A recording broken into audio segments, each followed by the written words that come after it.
What would you do if a petty workplace tyrant tried to make your life a living hell over less than an inch of space? In today's story, the protagonist's choice is a masterclass in how to handle it. I've had a long, respectable career in game development. A couple of years ago I left it for a cushy corporate job. And now I spend most of my days missing the controlled chaos of making games. This story comes from about 10 years ago. At the absolute apex of my career, I was the lead on what we call a AAA project, a massive, blockbuster-level game with a huge budget. Our parent company, a giant for which video games was just one small part of its empire, was going through some major restructuring. As a result, we were forced to move our entire studio 3 times in a single year. The second of these 3 moves was always meant to be temporary.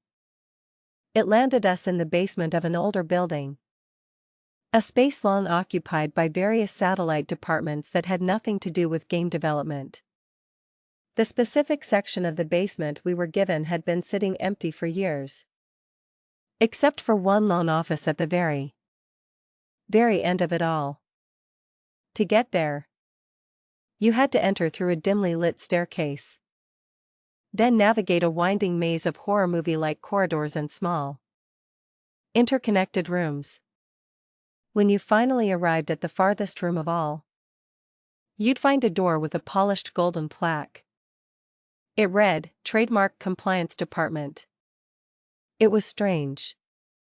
In all my years, I'd never even heard of the Trademark Compliance Department. And I knew literally no one who had. This was despite trademarks being a massively important part of everything our studio produced. The entire department, it turned out, consisted of just 2 people, a single, elderly trademark attorney and his fresh-faced college grad assistant. This lawyer, a tiny, leathery man we'll call Mr. Abernathy, absolutely flipped his shit when he learned a horde of game developers was being moved into his basement. For a couple of weeks, he fought desperately to prevent the move, escalating his complaints all the way to the company's CEO. This tiny man amazed everyone with his disproportionately deep, booming voice, which would climb in pitch as he yelled, screamed, and threatened anyone who would listen. Of course, all his efforts were for nothing. Our equipment and supplies were moved into the basement over a single weekend. We spent the following Monday and Tuesday dealing with the usual setup nightmares, faulty electrical outlets, non-existent network connections, and trying to get a decent flow of breathable air. Then, on Wednesday morning, 2 of my 2D artists, a pair of quiet, sweet-natured women I'll call Maya and Zoe, walked into their assigned room, an odd L-shaped space that happened to share a wall with the fancy door to trademark compliance. They found all of their things, desks, chairs, high-end computers. Everything had been unceremoniously shoved into the far corner of the room. A path, cordoned off with bright yellow caution tape, had been laid out on the floor, leading directly to Mr. Abernathy's door. While we were all standing there trying to figure out what on earth had happened, a demigod VP, a man named Mr. Sterling, who was as close to the company's CEO as you could get, strode into our lowly basement. Trailing right behind him was Mr. Abernathy, beaming triumphantly. Apparently, one of our desks was blocking his door. He even had a portfolio of photographic evidence. Mr. Sterling looked serious at first, but as he flipped through dozens and dozens of close-up photos of a single desk corner, his face grew less certain. He walked over to the door in question. Our desk was blocking his doorway by less than an inch. And only on the side with the hinges. The door opened away from the desk. Even if you opened it a full 90 degrees. The edge of the door was about as wide as the tiny part of the desk that was protruding. In other words, it was technically blocking the doorway. But no more than the door itself did when it was open. Mr. Abernathy made a critical error at that moment. He mistook a tactical retreat for a total surrender. This reveals his greatest fatal flaw, his arrogance. He believed he was schooling a bunch of children, completely unaware that he had just declared war on a professional problem solver who was now taking the matter personally. Mr. Sterling, ever the non-committal executive, simply instructed us to ensure all pathways were clear at all times, adding that he expected this would be the last time he had to get involved. Now, I'm generally a people pleaser. I could even sympathize with an old guy freaking out when a gaggle of man-children in ironic t-shirts suddenly invades his quiet, long-established way of life. I figured the easiest solution was to just modify the seating chart. That weird L-shaped room was a tight fit for 2 people anyway. And I definitely didn't want my quiet flower child artists anywhere near that lunatic. I found Mr. Abernathy, apologized for the inconvenience, and told him I was moving the 2 artists out and moving just 1 person in to make sure his path was as uncluttered as possible.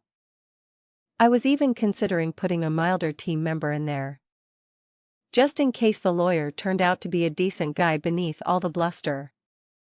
He answered my apology with a triumphant tirade. "Serves you right," he boomed. "That's what you get for messing with adults. Welcome to the real world. This is far from over." He then ordered me to wait right here, and disappeared into his office, re-emerging with a tape measure. He then forced me to walk with him as we measured his entire path from the main staircase to his office door. He booped desks, monitors, and garbage cans with the end of the tape measure, pushing people sitting in their chairs as if they were inanimate objects.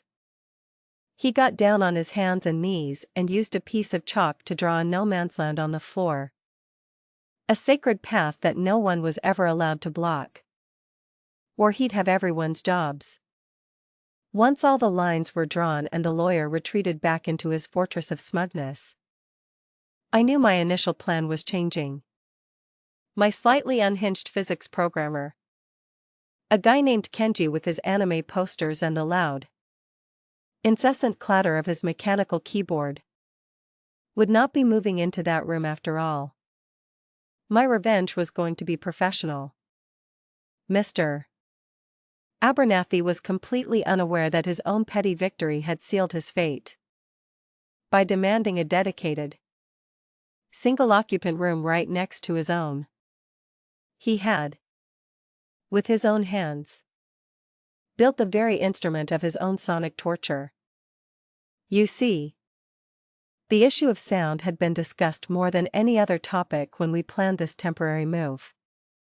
Our sound designer, Marco, had a unique job requirement. He had to listen to all sorts of game sounds at full volume on many different types of speakers, not just on headphones. If you design a sound on headphones, it often feels flat or wrong when you play it on a big surround sound system.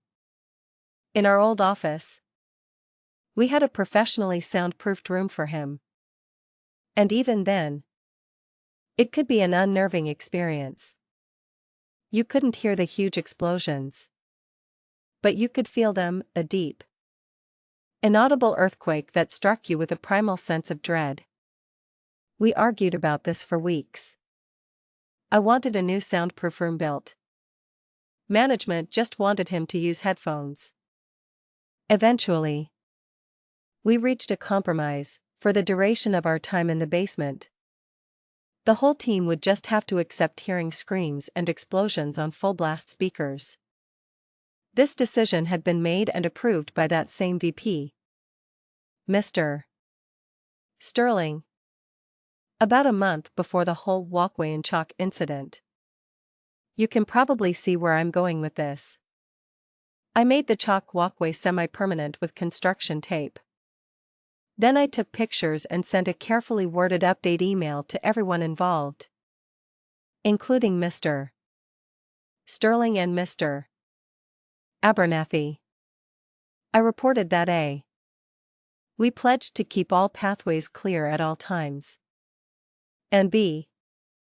to ensure this, the offending room would have the two artists moved out, and would now be occupied by only one person, Marco, our sound designer. This was not my first rodeo. Listing the crucial detail in an offhand way was a deliberate strategy.